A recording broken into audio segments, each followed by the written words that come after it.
question is, how do you maintain your peak span, right? How do you get as close as you can? You're obviously not going to be your 100%, but how do you not drop below 90% of that peak, right? Is that possible?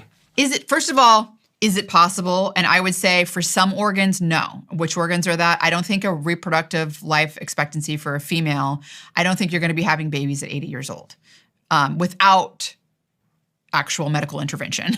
But that's a whole other conversation. So but I do think there are ways that we can get really close to our peak for cardiorespiratory, for musculoskeletal, for our intelligence, cognitive intelligence, as well as our immune system. And I think there are blanket things that we could do that affect multiple systems, right? And there's also targeted things. So we were talking about fluid versus cognitive versus crystallized intelligence, right? Obviously, crystallized intelligence, it doesn't peak until mid-40s. The things that you can do to improve crystallized intelligence also improve your fluid intelligence. What are those things? One, exercise, number one thing. Aerobic exercise is increasing brain-derived neurotrophic factor, very important for both these aspects. It's also, growing new neurons, making connections between the neurons, making your brain more plastic and adaptable so it adapts to the changing environment. Top thing that you can do. Another thing that you can do that's really important for brain aging is the omega-3. We talked about that. Really important for brain aging. But the other thing that you can do is what we're doing right now, engaging in novel cognitive, experiences. It could be a discussion. It could be your work. If you are learning new things, novel is key here, novel. If you are learning new things, you are going to really help yourself improve both your fluid and crystallized intelligence. And so, is that because you're raising your potential? i.e., so you're falling from a higher place as you decline? Because I was thinking about this, how much of this has got to do with making sure that I peak at a higher place? Right. Yeah. I think that maybe has something to do with it. But in addition, there's neurochemical things that are changing when you're learning new experiences. For one, you are increasing brain-derived neurotrophic factor and stuff as well, because novelty does that. You're also glutamate, and you're having, glutamate being activated as well. But I think the cognitive reserve is what you're talking about, and that is really important, right? Because you need to have that reserve if you're going to start pulling from it, and that also comes with muscle health, right? Muscle and bone. So those are peaking around the same times, 25 or so. Peak muscle mass generally occurs around the age of 25. There are things that you can do to keep close to that peak though, right? And that would be resistance training, big one. Strength training. Strength goes down. This is something. Protein intake, right? Avoid the black plastics in my fridge. Avoid black plastics in your fridge, yeah. Because then my testosterone's going to go down. Testosterone's going to go down, and that's going to affect your ability to gain muscle mass. Exactly. A lot of these healthy lifestyles that we're talking about are multi-system targeting, right? So you're targeting, but key would be strength training and resistance training, and it's going to also affect your bones. So you're going to want to do these weight-bearing exercises that are multi-joint, the compound lifts, right? The deadlifts, rows, things like that. Those are very important to help maintain that peak. Immune system, sleep, very, very important for maintaining a healthy immune system and preventing your immune system from aging rapidly. So making sure you're prioritizing sleep. How are you going to do that, right? There's a lot of ways to a lot of people have sleep problems, and they have sleep problems for different reasons, and there's ways to target them. But just realize thinking about it and prioritizing is important for your immune system and for your brain. Also, the exercise plays a role in your cardiorespiratory fitness, the brain, everything, muscle. So cardiorespiratory fitness is something that we talked about urolithin A, helping improve it on top of exercise. So there's supplements and stuff that you add in as well.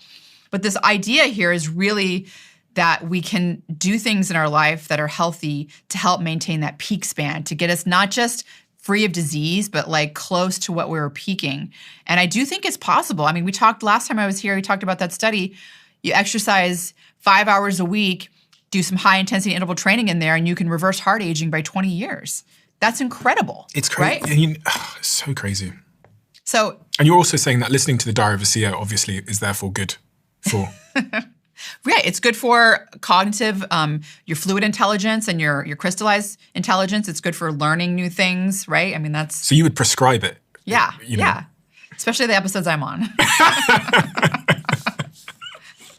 No, I say that as a joke, but actually it's a part of the conversation we had the other day at dinner was, I don't think I'm going to appreciate, maybe until later in my life, how much an unintended consequence of doing this as a job had on my cognition and my brain.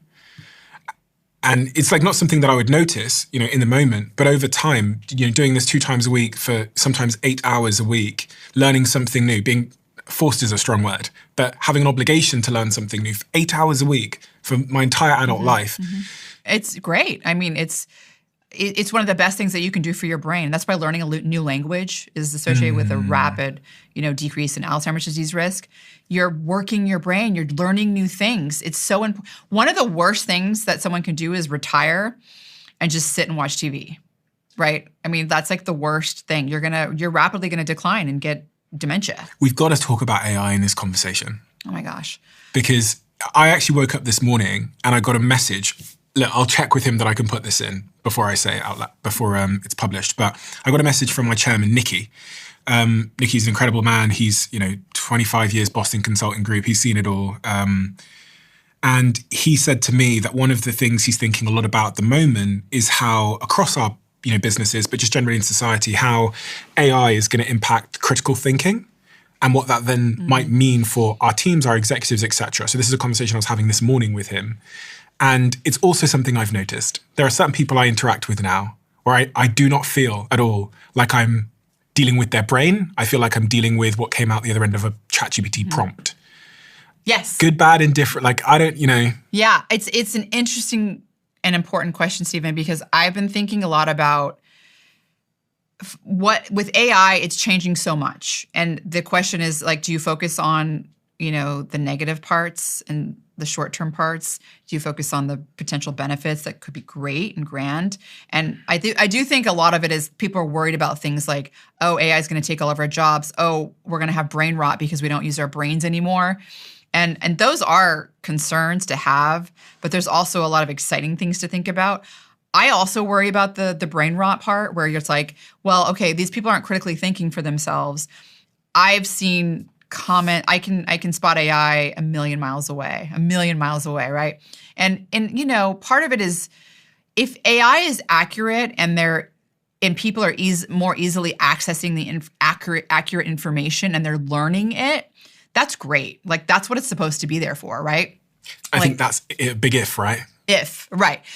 And it does have a lot to do with the version of AI you're using. It has a lot to do with the prompt. It has a lot to do with the question, how much, reasoning it has to do. I mean, it's still evolving, but I agree. It's kind of like the worry is, are we going to have a generation of people growing up that don't know how to critically think? You've heard about that London taxi driver test experiment. I think I've heard you talk about it before, actually. Yeah. I mean, well, they have these maps in their heads, right? I mean, you have these taxi drivers in London that they don't use GPS. Like, they know everywhere to go. By the way, I was in London a couple of years ago. I love the taxi drivers there. They're so awesome.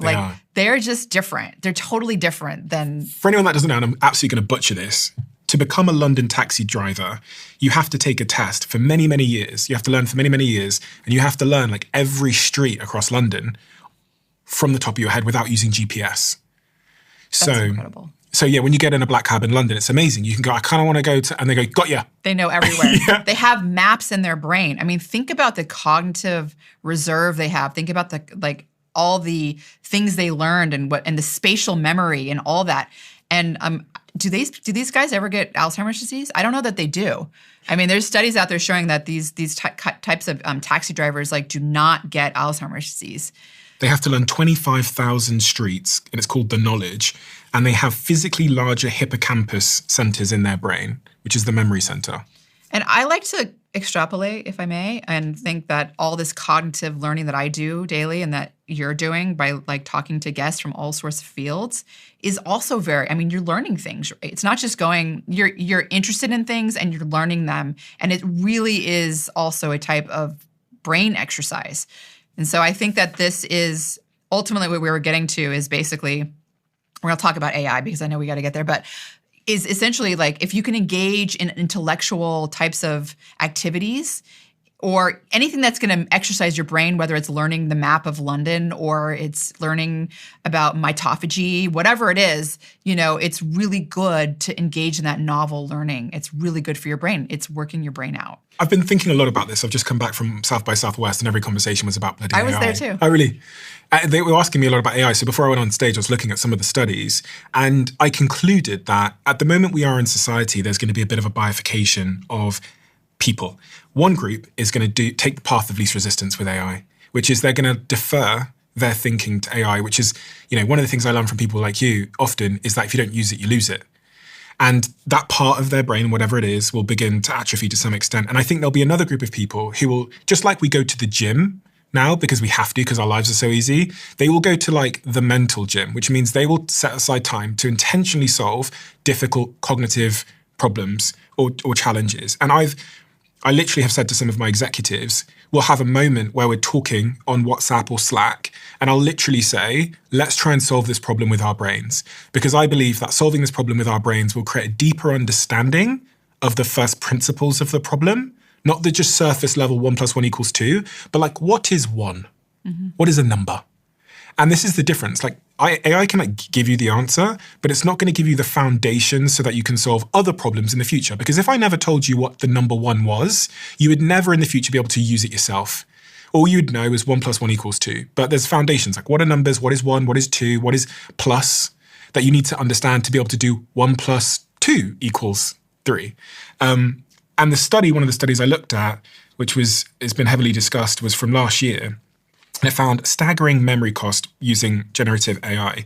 In the study, which I'll throw up on the screen, 83% of AI users were unable to remember the details of a passage of text that they had written with AI's assistance.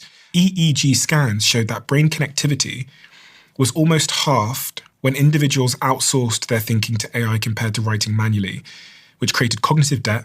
You get output faster, but you don't build the long-term neural hardware to understand the information or the knowledge. So true. It's so true. What's interesting about what you just said is when you're writing something, whether you're typing it or even actually I think there's been some studies on this, like handwriting something, something about handwriting it really ingrains it into your memory. And I have this process when I'm there's a lot of facts that I have to remember when I'm talking about them. And I have this process that I do. And the first one is the research, right? You research it and you find it. And then I type it in a Google Doc. Mm-hmm. And then I write it. And that process is really what gets it into my memory. All the statistics and, statistics are always harder because it's just a number, versus like you're saying, you're understanding the fundamental nature of something that I'm interested in. That always helps. And so it's interesting that if you're writing something, if you're writing it, like typing it or writing it, handwriting, they're probably talking about typing it. Even that really does help you remember something. If you're just copying it and then trying to do some recall, it's not gonna work. And then there's the whole other layer of that you were talking about, which is like you're not even using, the novelty isn't there. You're not like really into it and learning. And that's what it really takes to build that cognitive reserve, to improve the connections, to increase brain-derived neurotrophic factor, right? You need that novelty. So I do love AI, but I also know that I need to continue using my brain, and I have my own protocols that I like and that I still do. I still write things down. I have I have my little notebook, and before I go on a podcast too, I like to go through and write stuff down that I've already typed, that I've learned, and things I wanted to cover. It really makes a difference in memory. So for people that are like you and I, and learners and optimizers, take that pointer, because it really does work. This was one of my favorite things with the iPad. Listen, I'm not the type of person that does a huge amount of writing on pen and paper, although I would do more because everything you've said has proven to be true for me. If I write something down, it's like I'm writing it directly into my brain. Right. But the iPad now allows you to split what you're reading in terms of a book on one side and then a notepad on the other. So what I do when I read is I read the thing, and then I try and write out the lesson on the other side of the page. So I'll say, the gut microbiome has 42 trillion bugs. And I'll go, the gut microbiome has 42 million bugs. I love it. And then I turn the page and I'm trying to do exactly what you said, because I realize that a lot of stuff I learn doesn't land unless I write it out myself. It's something about the act of writing. And if you add the layer of like what I do, it takes time. So you have to type it and then write. Then it really sticks in your brain. Yeah. Like those are the ones those are the ones that really have stuck if I've done them both. But I love that. I don't use iPads ever. And I still like read books, like old books. And when I have time to do them, and I just have my notebook. I think it shows though. You have an unbelievable ability to remember so many things. But I still love AI. I think there's a lot of benefits. And I think that, scientists in general are using AI is now their collaborator, right? They're pretty smart collaborator that has access to a lot of data and can analyze a lot of data quickly. What are your thoughts on exercise and the current suggestions and recommendations around exercise? Well, I'm glad you asked this question. I think I've been thinking about this a lot. I did a podcast on the current exercise guidelines, and I think they need to be updated. I think they're not good enough. And it's important for people to realize how these exercise guidelines were formulated and what they mean. So typically you'll hear exercise guidelines, 150 to 300 minutes a week of moderate intensity exercise is good for optimal health, or 75 minutes to 150 minutes a week of vigorous intensity exercise, right? So they're basically a 2-to-1 ratio, right? Twice as many minutes for moderate intensity as vigorous intensity. What is defined as moderate versus vigorous? That's also important because it's different across different studies. In these guidelines, it's basically moderate intensity is you're walking. You're moving with intent, but not really, really fast. You're walking at maybe a fast pace, but you're not jogging and you're not running. That kind of activity would be considered moderate. Vigorous would be considered jogging, running, swimming, cycling. So the kind of activity where you're actually moving fast with intent. Why do we have this 2-to-1 ratio? Where did it come from? Well, it all came from energy expenditure. You burn twice as many calories if you're doing vigorous intensity exercise as you do if you're doing moderate intensity, right? So if you're walking 1 mile, you'll burn X amount of calories. If you jog that mile, you'll burn twice as many calories. That's where these guidelines came from, the 2-to-1 ratio, right? Weight loss, energy expenditure. But that's not necessarily what's important for reducing cancer mortality, reducing cardiovascular related mortality, reducing all-cause mortality, right? These guidelines use that data, this 2-to-1 ratio of energy expenditure, and then they looked at other studies and said, okay, how much exercise is required to reduce cardiovascular related mortality or all-cause mortality? And they kind of like connected the dots. By the way, these studies also were using questionnaires. They weren't actually measuring how active people were. A new study came out, and I did a Journal Club podcast on it because it was a study that I felt was so important that I wanted to break down all the components of the study with another scientist and talk about them because it's very important. So journal clubs, typically in science, you have them. In my career, it was, sometimes it was once a week. Other times it was once a month. And so when you choose a study that's important and you break it down and you talk about the results and you talk about the methods and talk about what the findings mean. That's what a journal club is. And it's essentially you choose a journal and a publication within that journal. And it's a club. You have different scientists that are talking about it. Why did this warrant a journal club? Because I think this study basically is strong enough data that it's implying we need to change our exercise guidelines, at least the messaging of them at the very least. And I'll tell you why. Because I talked about these guidelines, how they're formulated. They're using questionnaires. They're not measuring anything. Well, a new study came out. Not only did it measure physical activity through these accelerometers, it was able to measure how active people were and the type of activity, whether it was, I mentioned moderate versus vigorous. They also measured light physical activity. That would be considered walking around your house, kind of doing that kind of light activity, not necessarily going for a walk or going for a run. And they looked at deaths from different causes of disease. They looked at deaths from all causes, so all-cause mortality. They looked at cancer-related deaths. They looked at cardiovascular-related deaths. They looked at type 2 diabetes. They looked at heart attacks, right? And what was so profound was that what they found, and what we now know is that everything changes in terms of how important vigorous intensity exercise is. It's so much more valuable than we thought. It's not 2 to 1. So if we're looking at all-cause mortality, dying from all causes, cancer, respiratory, anything related that's non-accidental, for every 1 minute of vigorous intensity exercise, you had to do 4 minutes of moderate intensity, and you had to do like 100 to 150 minutes of light exercise to get the same reduction in all-cause mortality. For every 1 minute? For every 1 minute of vigorous intensity exercise. It gets better, okay? For every 1 minute of vigorous intensity exercise to reduce your death from cardiovascular disease, you had to do 8 minutes of moderate intensity and 200 minutes of light exercise for every 1 minute of vigorous intensity exercise. It's huge. To reduce your type 2 diabetes risks, for every 1 minute of vigorous, you had to do 10 minutes of moderate intensity, or you had to do, again, you're in the 150 minutes to 200 minutes of light exercise. To reduce your risk of dying from cancer, for every 1 minute of vigorous intensity exercise, you had to do 4 minutes, about 4 minutes of moderate intensity. And for light, it was like, it was almost not even happening. I mean, it was like 250, 300, like you had to just, a ton of minutes, unbelievable amount of minutes, okay? But the value of vigorous intensity exercise is so much more than this 2 to 1 ratio based on energy expenditure, based on burning calories that our guidelines were based on. It's time to rethink them. It's time to tell people, hey, if you're getting out and you're going for a run, it is worth way more than you think it is in terms of reducing your disease risk and your death from that disease, right?